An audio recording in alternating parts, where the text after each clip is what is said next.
Sebuah praktek manipulatif dari mafia Pengadilan Agama Jakarta Pusat gugatan perceraian, hasil putusan inkrah digugat kembali dalam penyelesaian harta Gono Gini yang dimenangkan Zat 70.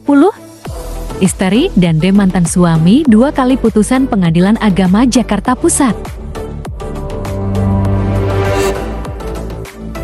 Saya ingin bertanya nih terkait dengan putusan pengadilan yang akhirnya menjadi satu dilematis karena kami mendengar ada keputusan inkrah kaitan dengan keputusannya harta Gono Gini menjadi sebuah dilematis di hasil putusan di pengadilan agama.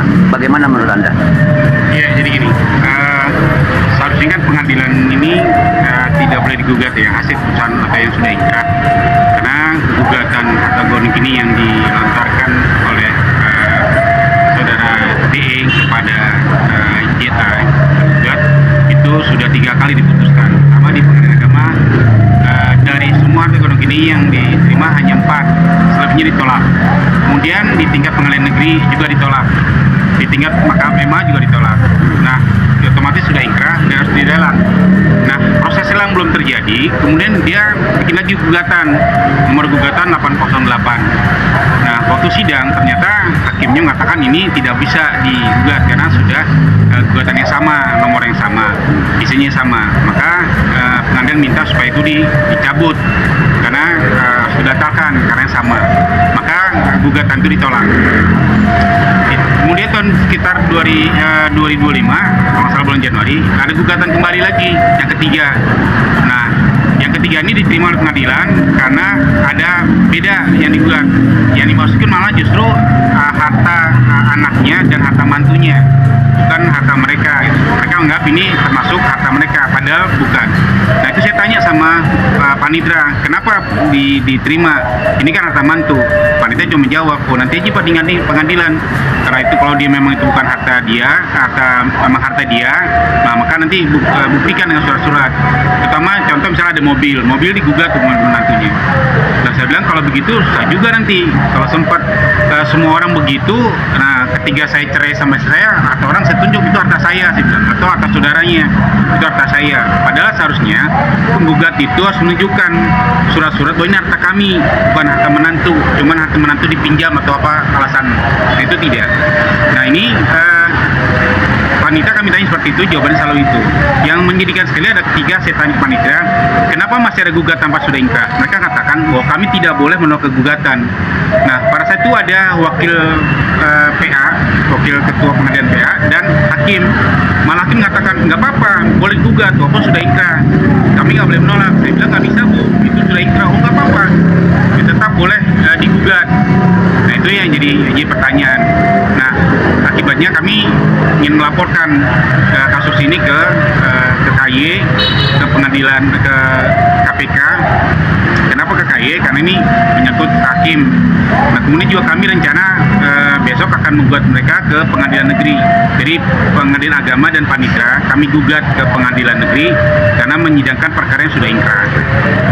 Pak Banusa, ini kan satu lagi ini kan bicara tentang perceraian harta Gono Gini ya? Yep. Harta Gono Gini. Berarti penggugat melakukan ini kan ada novum ya, ada temuan novum atau penguatan ya kepada pengadilan. Apa sih dasarnya menurut Pak Banusa? Apakah memang sah atau tidak mereka melakukan gugatan ulang yang sudah hasil putusan inkrah? Iya, kalau gugatan kata pengadilan itu sah karena tidak ada yang terakhir ini tidak sama, ada tambahan yaitu berupa harta yang tidak masuk waktu gugatan pertama. Padahal harta itu bukan harta mereka. Nah, kalau pengadilan mengatakan, Panitra mengatakan itu sah, padahal menurut kami itu tidak sah karena itu bukan harta mereka, harta orang lain. Nah, itu yang kami harap seperti itu. Berarti ada dong, ini kan perwakilan keluarga ya, Anda perwakilan Anda. Artinya ada indikasi di pengadilan dong. Iya. Ya seharusnya kan kalau bicara ini kan Panitra punya peran penting. Bagaimana kalau menurut Anda, Gimana? Pak Banusa, ini tentang Panitra ini yang memang antara DMA dan pengadilan agama? Iya, jadi sebenarnya ini kan semua bermuara pada Panitra. Iya. Panitra sebenarnya sudah tahu kalau kasus ini sudah inkrah. Iya. Nah, Panitra harusnya menseleksi kalau kasus sudah inkrah tidak boleh. Tapi Panitra cuma mengatakan boleh digugat kembali kembali asal lisensi tidak sama. Itu yang jadi masalah. Memang kalau yang kasus pertama itu, gugatan yang kedua itu sama, maka ditolak. Nah, kasus ketiga bedanya sedikit, ada harta yang tidak tercantum di. Ada permainan ya. Kalau menurut Anda gimana? Iya, Ada mafia pengadilan yang bermain. Kita menduga kalau ini terjadi, kita duga ada permainan antara Pihak penggugat pihak ya? panitra. Ya, Kenapa begitu? Kasus ini sudah ingkrah. Seharusnya tidak boleh dihadiri.